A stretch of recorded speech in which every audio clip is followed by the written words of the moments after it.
Hello everyone, welcome to BPSC mentor.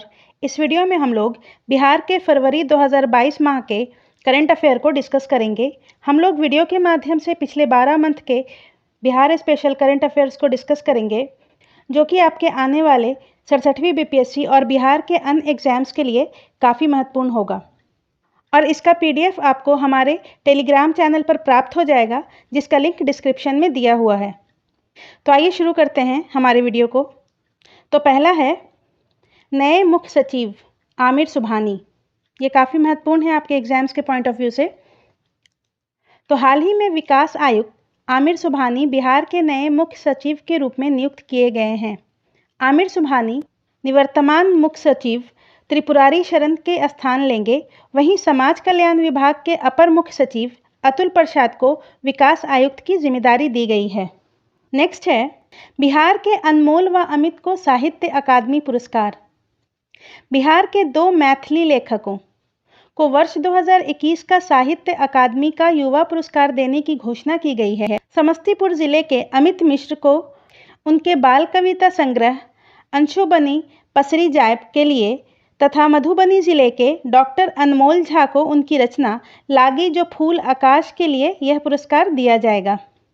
Next है, ये भी काफ़ी महत्वपूर्ण है आपके एग्जाम्स के लिए, तो इसको ध्यान देंगे। बिहार शिक्षा परियोजना की ओर से जारी निर्देश के तहत राज्य भर के सभी सरकारी हाई स्कूलों को 9वीं एवं 10वीं की छात्राएं दीवार नामक अखबार का प्रकाशन करेंगी। तो यहाँ पर 9वीं एवं 10वीं की छात्राएं दीवार नामक अखबार का प्रकाशन करेंगी और इसके लिए हर स्कूल में एक नोडल शिक्षक होंगे और महीने में 1 या 2 बार प्रकाशित इस अखबार में स्कूल व आसपास की घटनाएं और छात्राओं द्वारा लिखी कहानी कविताएं होंगी। नेक्स्ट है बिहार में खुलेगा देश का तीसरा फूड प्रोसेसिंग विश्वविद्यालय।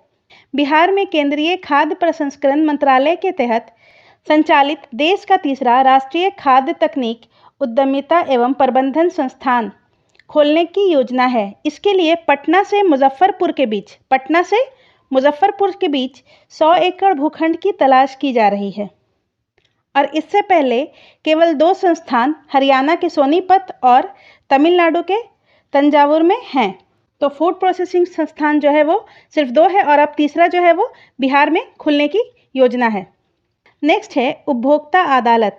सरकार ने विभिन्न उपभोक्ता आयोगों के नए नियम अधिसूचित कर दिए हैं, जिसके तहत जिला उपभोक्ता अदालतों में अब 50 लाख रुपए तक के मामलों की ही सुनवाई हो सकेंगी। पूर्व में यह राशि 1 करोड़ रुपए तक थी। तो पहले ये राशि जो है जिनकी सुनवाई होती थी वो 1 करोड़ रुपए तक की थी, मगर अब 50 लाख रुपए तक की कर दी गई है।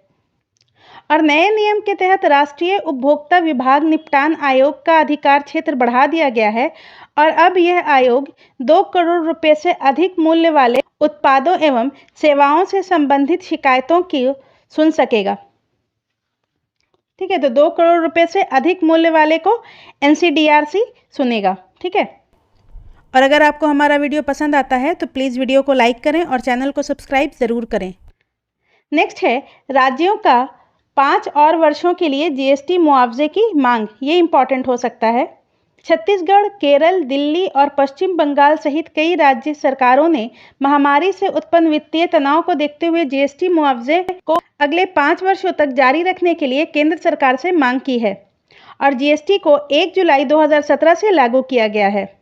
और जीएसटी कानून में यह तय किया गया था कि इसको लागू करने के बाद पहले 5 सालों में राज्यों को राजस्व का जो भी नुकसान होगा उसकी केंद्र सरकार भरपाई करेगी और ये अवधि जून 2022 में समाप्त हो जाएगी। इसीलिए राज्यों के द्वारा और 5 वर्षों की मांग की गई है। नेक्स्ट है पढ़े भारत अभियान। केंद्रीय शिक्षा एवं कौशल विकास मंत्री धर्मेंद्र प्रधान ने 1 जनवरी 2022 को 100 दिनों का शिक्षा अभियान पढ़े भारत लॉन्च किया है और बाल वाटिका में 8वीं में पढ़ रहे बच्चे इस अभियान का हिस्सा बनेंगे, मतलब 8वीं कक्षा में पढ़ रहे बच्चे। और ये अभियान 100 दिनों यानी कि 14 सप्ताह के लिए आयोजित होगा और इससे बच्चों की रचनात्मकता, महत्वपूर्ण सोच, शब्दकोश और बोल एवं लिखकर व्यक्त करने की क्षमता का विकास होगा। नेक्स्ट है इमरजेंसी नंबर 112। ये काफ़ी महत्वपूर्ण है क्योंकि जल्द ही बिहार में पुलिस एम्बुलेंस और फायर ब्रिगेड के लिए अब एक इमरजेंसी नंबर 112 डायल करने की सेवा शुरू हो जाएगी।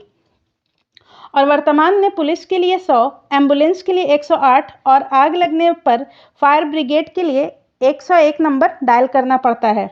और इमरजेंसी नंबर 112 की व्यवस्था काफ़ी हाईटेक है, जिसके अंतर्गत इसे जीपीएस से जोड़ा जाएगा, जिससे फ़ोन करने वाले का लोकेशन भी उसके कॉल के सेंटर को मिल जाएगा, जिससे रिस्पांस टाइम कम लगेगा। नेक्स्ट है 5 नई नगर पंचायत और 6 नगर परिषद। तो हाल ही में हुई घोषणा के अनुसार प्रदेश के 5 ग्राम पंचायतों को नगर पंचायत और 6 नगर पंचायत को नगर परिषद के रूप में अपग्रेड किया जाएगा। तो जिन ग्राम पंचायतों को नगर पंचायत बनाया जा रहा है वो इस प्रकार हैं: पश्चिम चंपारण का मच्छरगावा, किशनगंज का पवाखली, पूर्वी चंपारण का घोड़ासन, बक्सर का इटाढ़ी और बांका का संग्रामपुर। और नगर पंचायत से नगर परिषद बनने वाले जो स्थान हैं वो है मधुबनी का झंझारपुर, दरभंगा का जाले, पटना का मनेर, लखीसराय का बढ़ैया, जमुई का झाझा, नालंदा का इस्लामपुर। नेक्स्ट है संजय कुमार। पटना उच्च न्यायालय से रिटायर जज संजय कुमार राज्य स्तर पर गठित पिछड़े वर्गों के लिए राज्य आयोग के अध्यक्ष के रूप में, ठीक है, पिछड़े वर्गों के लिए राज्य आयोग के अध्यक्ष के रूप में नियुक्त किए गए हैं और इनका कार्यकाल 3 वर्षों के लिए होगा। तो ये भी काफ़ी महत्वपूर्ण है। नेक्स्ट है बिहार का पहला फ्लोटिंग सोलर प्लांट। तो 10 जनवरी 2022 से बिहार का पहला फ्लोटिंग सोलर प्लांट चालू हो गया है और यह प्लांट दरभंगा के कादिराबाद में स्थित बिजली विभाग के तालाब में बनकर तैयार है और इसे 1.6 मेगावाट बिजली जनरेट होगी। तो बिहार का पहला फ्लोटिंग सोलर प्लांट दरभंगा में बना है और इसकी क्षमता 1.6 मेगावाट है। नेक्स्ट है रोहित कुमार को बिहार विभूति सम्मान। मीडिया ट्रेंड्स के संस्थापक रोहित कुमार को बिहार उद्यमिता सम्मेलन 2022 में बिहार विभूति सम्मान से सम्मानित किया गया है और ये कार्यक्रम लेट्स एम्पायर बिहार द्वारा एनडीएमसी कन्वेंशन सेंटर दिल्ली में आयोजित किया गया। डॉक्टर एससी मिश्रा का निधन। महावीर अस्पताल के निदेशक प्रमुख डॉक्टर एससी मिश्रा का 6 जनवरी 2022 को पटना में निधन हो गया और डॉक्टर एससी मिश्रा को इंडियन मेडिकल एसोसिएशन आईएमए के द्वारा लाइफ टाइम अचीवमेंट अवार्ड से सम्मानित किया गया था। नेक्स्ट है बिहार का दूसरा टाइगर रिजर्व। केंद्रीय पर्यावरण, वन एवं जलवायु परिवर्तन मंत्रालय बिहार में वाल्मीकि नगर के बाद कैमूर में दूसरे टाइगर रिजर्व का निर्माण के लिए प्रयासरत है और भारत में दुनिया का 80% बाघ है और अक्टूबर 2021 तक भारत में 53 टाइगर रिजर्व थे। तो बिहार में सबसे पहला जो टाइगर रिजर्व है वो वाल्मीकि नगर है और दूसरा कैमूर में खुलने वाला है। नेक्स्ट है पटना नगर निगम को सबसे अधिक राशि आवंटित। हाल ही में राज्य के 18 नगरों के विकास के लिए छठे वित्त आयोग की अनुशंसा पर 256 करोड़ 48 लाख की राशि आवंटित की गई और पटना नगर निगम को सर्वाधिक 67.53 करोड़ रुपए आवंटित किए गए और हाल ही में नगर निगम बने सीतामढ़ी को सबसे कम 2.88 करोड़ रुपए का आवंटन मिला है। नेक्स्ट है, ये काफ़ी इम्पॉर्टेंट है क्योंकि ई नारी शक्ति ऋण योजना दक्षिण बिहार ग्रामीण बैंक ने अपने चौथे स्थापना दिवस के अवसर पर ई नारी शक्ति ऋण योजना की शुरुआत की है। इस योजना के तहत बैंक महिलाओं को इलेक्ट्रिक दोपहिया गाड़ी खरीदने के लिए 1 लाख रुपए तक की सस्ता कर्ज देगा और इसके लिए डॉक्यूमेंटेशन फीस नहीं ली जाएगी। नेक्स्ट है अटल पेंशन योजना में बिहार अव्वल। राज्य बैंकर्स समिति की रिपोर्ट के मुताबिक नवंबर तक आए आवेदन और पंजीकरण के हिसाब से देश के किसी भी राज्य की तुलना में बिहार सबसे अधिक लोग अटल पेंशन योजना से जुड़े हैं। तो बिहार में सबसे ज़्यादा लोग जो हैं वो अटल पेंशन योजना से जुड़े हैं और रिपोर्ट के अनुसार राज्य के 4,25,000 से अधिक लोग इस योजना में शामिल हो चुके हैं और देश भर में ये संख्या 65 लाख के करीब है। और अटल पेंशन योजना की जो शुरुआत थी वो 2015 में हुई थी, जिसके तहत धन जमा करने वालों को 60 साल की उम्र पार करने के बाद 1,000 से 5,000 रुपये तक का पेंशन का प्रावधान है और इसमें जो निवेश करने वाले हैं वो 18 से 40 वर्ष आयु वर्ग के लोग निवेश कर सकते हैं। नेक्स्ट है पूर्वी चंपारण को बेस्ट डिस्ट्रिक्ट ईस्ट जोन श्रेणी में पहला स्थान। पूर्वी चंपारण को नेशनल वाटर अवार्ड्स 2020 के बेस्ट डिस्ट्रिक्ट ईस्ट जोन श्रेणी में पहला स्थान मिला है। केंद्रीय टीम ने अक्टूबर में कार्यों की ग्राउंड लेवल पर जांच की थी। मनरेगा के तहत यहां 350 तालाबों का जीर्णोद्धार किया गया है। डीएनबी का प्रशिक्षण कराने वाला राज्य का पहला सदर अस्पताल होगा मोतिहारी। स्वास्थ्य विभाग की ओर से मोतिहारी सदर अस्पताल में डीएनबी कोर्स आरंभ करने को लेकर दिशा निर्देश जारी किया गया है। इस प्रकार मोतिहारी सदर अस्पताल राज्य का पहला अस्पताल होगा जहां पर 6 चिकित्सकों को डिप्लोमेट नेशनल बोर्ड डीएनबी का प्रशिक्षण दिया जाएगा। तो ये काफ़ी इम्पॉर्टेंट हो सकता है क्योंकि डीएनबी का प्रशिक्षण कराने वाला पहला सदर अस्पताल मोतिहारी बना है। ठीक है। बिहार के 5 शहरों में बनेगा रिंग रोड, ये भी इम्पॉर्टेंट है। देखिए, राजधानी पटना की तर्ज पर राज्य के 5 और शहरों में रिंग रोड का निर्माण पर प्रस्ताव केंद्र सरकार ने सैद्धांतिक सहमति दे दी है और विभागीय अधिकारियों के अनुसार 5 शहरों में से 3 शहरों का नाम फाइनल हो चुका है और वो 3 शहर हैं गया, भागलपुर और मुजफ्फरपुर।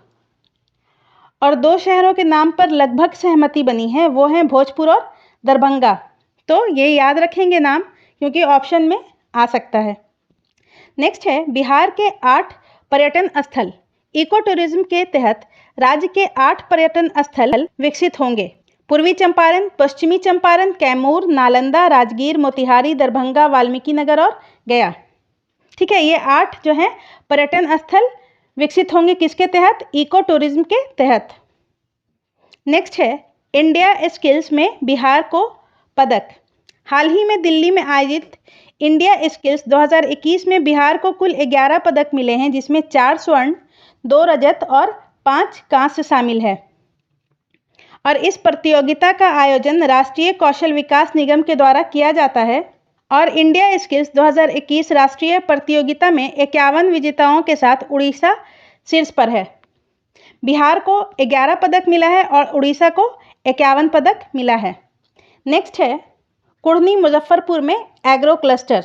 सूक्ष्म, लघु व मध्यम उद्यम एमएसएमई मंत्रालय की ओर से कुढ़नी के सकरी सरैया में एग्रो क्लस्टर खोला जा रहा है जो कि पीपीई मोड पर संचालित किया जाएगा और आईआईटी गुवाहाटी को इसका नोडल एजेंसी बनाया गया है। इसके लिए एमएसएमई मंत्रालय ने 5 करोड़ रुपए स्वीकृत किए हैं। 5 करोड़ रुपए, इसको आप लोग ध्यान में रखेंगे। नेक्स्ट है, ये काफ़ी इंपॉर्टेंट है आपके एग्जाम पॉइंट ऑफ व्यू से, बिहार नगर पालिका अध्यादेश 2022 में संशोधन।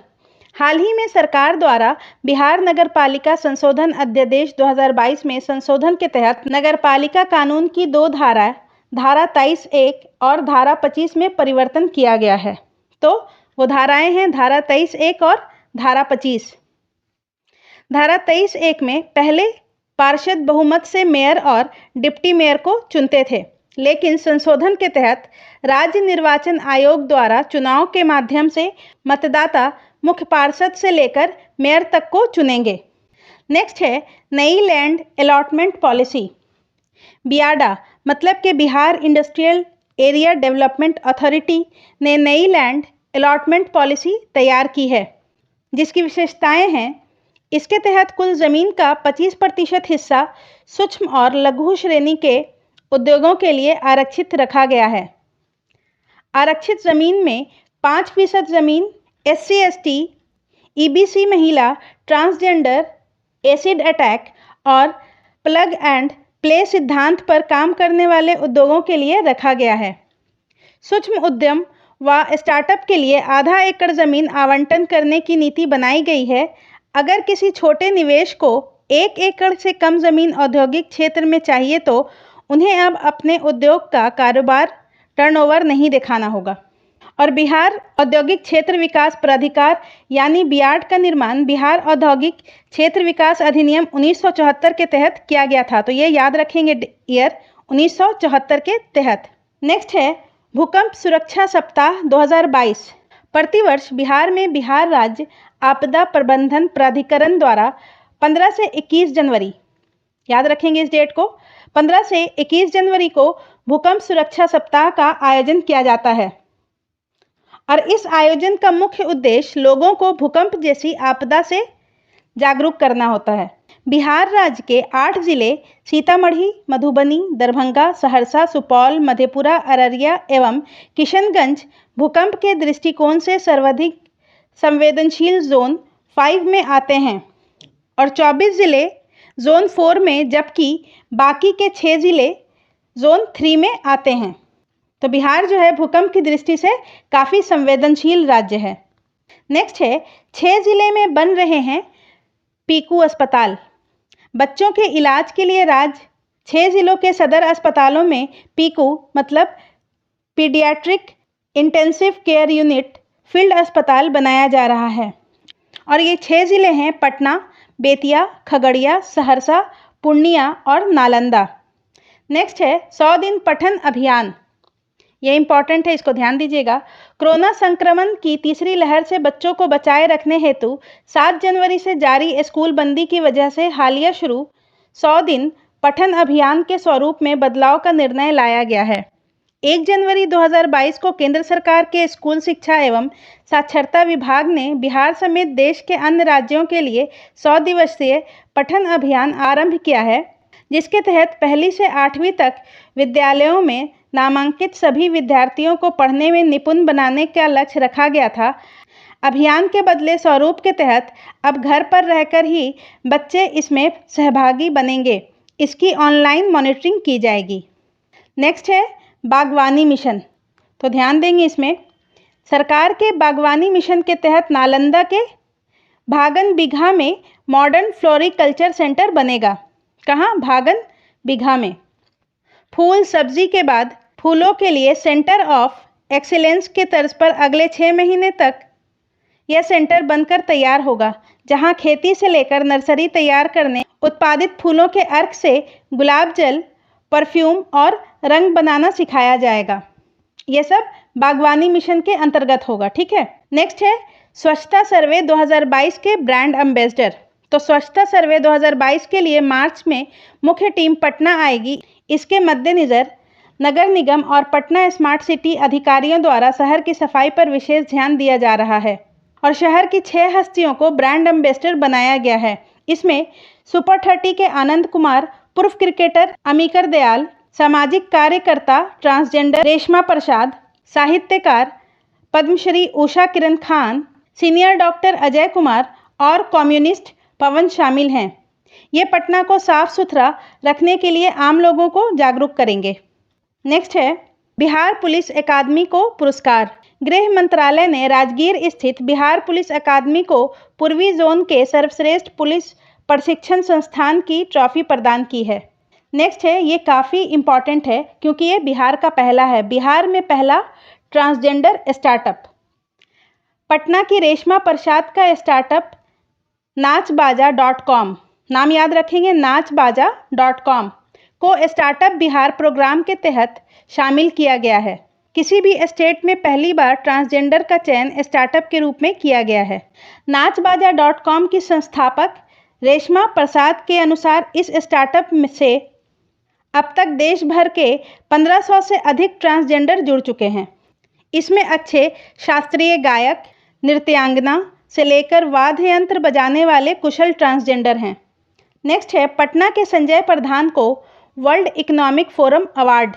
वर्ल्ड इकोनॉमिक फोरम की ओर से आयोजित अंतर्राष्ट्रीय सम्मेलन दावोस एजेंडा 2022 में 18 जनवरी 2022 को पटना के संजय प्रधान को दुनिया भर के अन्य 14 लोगों के साथ वार्षिक पुरस्कार से सम्मानित किया गया और संजय प्रधान को यह पुरस्कार 78 देशों में गुड गवर्नेंस और भ्रष्टाचार के खिलाफ उनके किए गए बेहतरीन कार्यों के लेकर दिया गया है। नेक्स्ट है आकांक्षी जिला कार्यक्रम में खगड़िया अव्वल। नीति आयोग के आकांक्षी जिला कार्यक्रम की रैंकिंग में प्रदेश का खगड़िया जिला अव्वल आया है। यह रैंकिंग नवंबर 2021 के आधार पर जारी की गई है, तो ये इंपॉर्टेंट है, इसको ध्यान देंगे। बेहतर प्रदर्शन के लिए नीति आयोग द्वारा खगड़िया जिले को 10 करोड़ रुपए की अतिरिक्त सहायता मिलेगी और जमुई व पूर्णिया ने भी बेहतर प्रदर्शन किया है और नीति आयोग जमुई को 2 करोड़ और पूर्णिया को 1 करोड़ रुपए का अतिरिक्त आवंटन देगा। और जनवरी 2018 से प्रारंभ इस कार्यक्रम का उद्देश्य सामाजिक व आर्थिक रूप से पिछड़े जिलों की पहचान कर समग्र विकास में उनकी सहायता करना है। नेक्स्ट है केंद्रीय करों में बिहार की हिस्सेदारी। तो केंद्रीय करों में राज्यों की हिस्सेदारी के मद पर बिहार को एकमुश्त 9,563 करोड़ 30 लाख रुपए मिले हैं। इससे बिहार में पूंजीगत व्यय को बढ़ावा मिलेगा और योजनाओं के लिए खर्च करने में भी सुविधा होगी। नेक्स्ट है बिहार में पूर्व से ओबीसी आरक्षण लागू। तो हाल ही में सुप्रीम कोर्ट के आदेश से सभी राज्यों के लिए स्थानीय निकायों में ओबीसी वर्ग की सीटों के आरक्षण का प्रावधान किया जाना आवश्यक हो गया है। सुप्रीम कोर्ट ने सभी राज्यों के निर्वाचन आयोग को ओबीसी आरक्षण के प्रावधान के आधार पर पंचायत व नगरपालिका चुनाव कराने का निर्देश दिया है और बिहार में पंचायती राज संस्थाओं में ओबीसी आरक्षण का प्रावधान वर्ष 2006 से और नगरपालिका निर्वाचन में वर्ष 2007 से लागू है। नेक्स्ट है प्रधानमंत्री के संवाद कार्यक्रम के दौरान नीति आयोग के मुख्य कार्यकारी अधिकारी ने उन्नयन बांका कार्यक्रम का उल्लेख करते हुए बताया, इस योजना से प्रेरित होकर अरुणाचल प्रदेश, झारखंड आदि राज्यों ने अपने यहाँ इसे लागू किया है।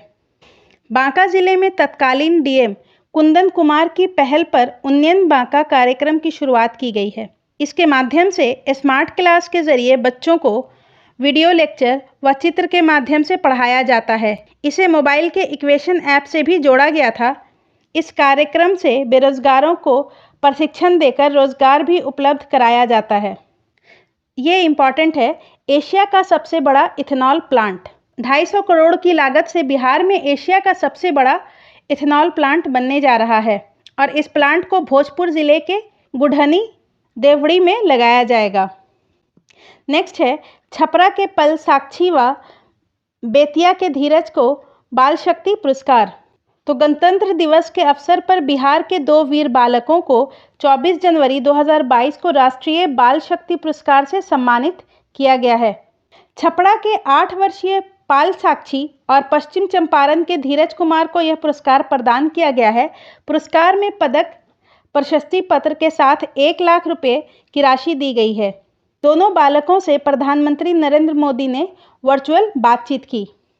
पाल साक्षी ने कोरोना काल में ऑनलाइन चैरिटी से 10,000 रुपये पीएम केयर फंड में भेजे थे। वहीं कक्षा 8 के छात्र धीरज कुमार ने 1 अक्टूबर 2020 को छोटे भाई नीरज को मगरमच्छ के हमले से बचाया था। नेक्स्ट है पीएमसीएच में पहली एचआईवी वायरस लोड लैब की शुरुआत। 24 जनवरी 2022 को पीएमसीएच में एचआईवी वायरस लोड लैब की शुरुआत हुई। किसी भी सरकारी संस्थान का यह पहला एचआईवी वायरल लोड लैब है। इस लैब से पीड़ितों में वायरस को लोड की गणना और उसके अनुसार दवाओं का सही डोज निर्धारित करने में मदद मिलेगी। और 1 दिसंबर को विश्व एड्स दिवस मनाया जाता है। नेक्स्ट है कोई बच्चा पीछे नहीं, माता भी छूटे नहीं कार्यक्रम। तो ये इम्पॉर्टेंट है। राज्य के 9 जिलों में संचालित कोई बच्चा पीछे नहीं, माता भी छूटे नहीं कार्यक्रम को संपूर्ण राज्य में लागू करने का सरकार ने निर्णय लिया है। सरकार द्वारा संचालित महादलित, दलित एवं अल्पसंख्यक व अति पिछड़ा वर्ग अक्षर अंचल योजना के तहत राज्य के 9 जिलों में यह कार्यक्रम चल रहा है। इसका उद्देश्य दलित अल्पसंख्यकों में शिक्षा की मजबूती के लिए कार्य करना है। बिहार के शिक्षा मंत्रालय ने इसे पूरे राज्य में लागू करने के साथ संस्था प्रथम के साथ करार करने का निर्देश जन शिक्षा निदेशालय को दिया है। नेक्स्ट है शैबाल गुप्ता एवं आचार्य चंदना जी को पद्मश्री। बिहार की 2 हस्तियों को अर्थशास्त्री डॉक्टर शैबाल गुप्ता और विरायतन की प्रमुख आचार्य चंदना जी महाराज यानी ताई महाराज का नाम पद्मश्री सम्मान के लिए घोषित किया गया है। नेक्स्ट है गांधी मैदान में गणतंत्र दिवस समारोह का आयोजन। गांधी मैदान में गणतंत्र दिवस समारोह में विभिन्न विभागों द्वारा झांकियां प्रदर्शित की गई। इसमें बिहार शिक्षा परियोजना परिषद की झांकी को पहला स्थान प्राप्त हुआ। बंदिशों से आज़ादी नामक इस झांकी में दिखाया गया कि लड़कियों के किशोर अवस्था के दौरान शरीर में हो रहे बदलावों में एवं माहवारी के विषय में सही और पूरी जानकारी दी जाए। साथ ही मुख्यमंत्री किशोरी स्वास्थ्य कार्यक्रम को भी दर्शाया गया। वहीं दूसरे स्थान पर उपेंद्र महारथी शिल्प अनुसंधान संस्थान पटना उद्योग विभाग रहा तथा महिला एवं बाल विकास निगम समाज विभाग एवं बिहार एवं जीविका ग्रामीण विभाग को तीसरा स्थान प्राप्त हुआ। और बेस्ट परेड की प्रोफेशनल कैटेगरी में सीआरपीएफ को पहला पुरस्कार मिला, वहीं दूसरा पुरस्कार बेस्ट टर्नआउट के लिए एसटीएफ को दिया गया। बेस्ट प्लूटून कमांडर पुरस्कार आईटीबीपी को मिला। परेड कमांडर का पुरस्कार पटना सचिवालय एसपी काम्या मिश्रा को व सेकंड इन कमांड के लिए सूबेदार राजेंद्र प्रसाद को दिया गया। नेक्स्ट है भागलपुर के वाटर टेस्टिंग लैब को केंद्र से मिली मान्यता। भागलपुर के वाटर टेस्टिंग लैब को राष्ट्रीय स्तर की मान्यता प्रदान की गई है। केंद्र सरकार के राष्ट्रीय परीक्षण और अंशोधन प्रयोगशाला प्रत्यायन बोर्ड की ओर से ये मान्यता दी गई है और यह रिपोर्ट मिलने के बाद राज्य भर की जल आपूर्ति योजना के तहत पानी की जांच होगी, जिसकी रिपोर्ट देश दुनिया में मान्य होगी। नेक्स्ट है 5 जल जमाव वाले क्षेत्र को रामसर साइट में शामिल करने की योजना। हाल ही में बिहार राज्य आर्द्र भूमि प्राधिकरण की बैठक में बिहार के 5 जल जमाव वाले क्षेत्रों को रामसर साइट घोषित करने के लिए केंद्र सरकार से सिफारिश करने की सहमति बनी और वो क्षेत्र हैं नागी, नकटी, बरैला, गोगाबिल और कुशेश्वर स्थान। राज्य सरकार अस्थायी जल जमाव वाले बड़े इलाके आर्द्र भूमि को पर्यटन स्थल के तौर पर विकसित करने जा रही है। नेक्स्ट है बिहार संग्रहालय के अध्यक्ष अब मुख्यमंत्री। ये इम्पॉर्टेंट है तो इस पे ध्यान देंगे। 28 जनवरी 2022 को मुख्यमंत्री नीतीश कुमार की अध्यक्षता में हुई मंत्रिमंडलीय बैठक में बिहार संग्रहालय के निदेशक का पद नाम बदलने और शासी निकाय के अध्यक्ष के पद में बदलाव को मंजूरी दी गई है और बिहार संग्रहालय शासी निकाय के अध्यक्ष पद का जिम्मा अब मुख्यमंत्री के पास होगा। पूर्व में यह पद विकास आयुक्त के पास था। और बिहार संग्रहालय पटना में निर्मित एक आधुनिक कला संग्रहालय है और ये अगस्त 2015 में आंशिक रूप से और 2017 से पूर्ण रूप से खोला गया। तो ये आंशिक रूप से अगस्त 2015 को और 2017 से पूर्ण रूप से खोला गया। आज की वीडियो में बस इतना ही। अगले वीडियो में हम लोग जनवरी 2022 के बिहार स्पेशल करंट अफेयर को डिस्कस करेंगे।